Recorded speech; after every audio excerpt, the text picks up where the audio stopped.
Doctor Ajay Taware के घर पर छापा मारा है। बीती रात पुणे क्राइम ब्रांच की टीम डॉक्टर अजय तावरे के घर पहुंची। अजय तावरे वही डॉक्टर है जिन पर नाबालिग आरोपी का ब्लड सैंपल बदलने का आरोप है। पुणे क्राइम ब्रांच को शक है कि इस हाई प्रोफाइल केस में सैंपल बदलने की एवज में डॉक्टर तावरे ने नाबालिग के पिता विशाल अग्रवाल से मोटी रकम ली थी और इसीलिए सबूत जुटाने के लिए क्राइम ब्रांच के अधिकारी डॉक्टर अजय तावरे के घर पहुंचे। तो बड़ी जानकारी आपको दे रहे हैं, जिस डॉक्टर के ऊपर आरोप है कि ब्लड सैंपल उसने बदला, अजय तावरे, उसके घर के ऊपर क्राइम ब्रांच की टीम ने कल रेड डाली। ये बताया जा रहा है कि कुछ अहम जानकारी उनके घर से मिल सकती थी, टीम के पास ऐसा इनपुट था और उसी के बाद यह छापा मारा गया।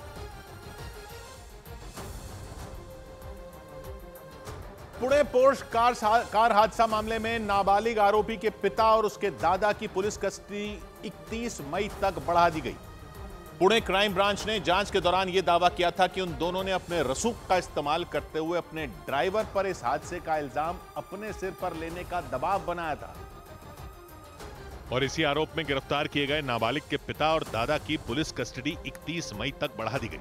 पुलिस के मुताबिक आरोपी नाबालिग के पिता विशाल अग्रवाल और उसके दादा सुरेंद्र अग्रवाल ने अपने ड्राइवर को अगवा भी करवाया था और पुणे क्राइम ब्रांच ने उस कार को बरामद करने का दावा भी किया जिससे उस ड्राइवर को अगवा किया गया था। पुणे से ही अग्रवाल परिवार के घर से ही इस कार की बरामदगी हुई है। ये वही मर्सिडीज कार है। पुलिस के मुताबिक 18 मई की रात को जब नाबालिग ने पुणे की सड़क पर 2 इंजीनियरों को टक्कर मारकर मौत के घाट उतारा, उसके बाद उसके पिता और दादा ने कार के ड्राइवर को इसी कार के जरिए अगवा कर बंधक बना लिया था। दावा है कि उस पर एक्सीडेंट का इल्जाम अपने सिर पर लेने का दबाव भी बनाया गया था और पुणे क्राइम ब्रांच ने दावा किया कि इस केस में कई और परतें हो सकती हैं। इसी वजह से पूछताछ के लिए पुलिस ने कोर्ट से दोनों आरोपियों की कस्टडी बढ़ाने की मांग की थी, जिसे कोर्ट ने 31 मई तक के लिए बढ़ा दिया। इस बीच सूत्रों ने दावा किया कि घटना वाली रात उस आरोपी नाबालिग के ब्लड सैंपल के अलावा उसकी फिजिकल चेकअप रिपोर्ट के साथ भी छेड़छाड़ की गई थी। एक दिन पहले ही यह बात सामने आई थी कि आरोपी नाबालिग के पिता के कहने पर डॉक्टरों ने उसका ब्लड सैंपल बदल दिया था। और अब पुणे क्राइम ब्रांच के सूत्रों ने दावा किया कि न सिर्फ ब्लड सैंपल बल्कि उस आरोपी नाबालिग की फिजिकल चेकअप रिपोर्ट में भी छेड़खानी की गई थी।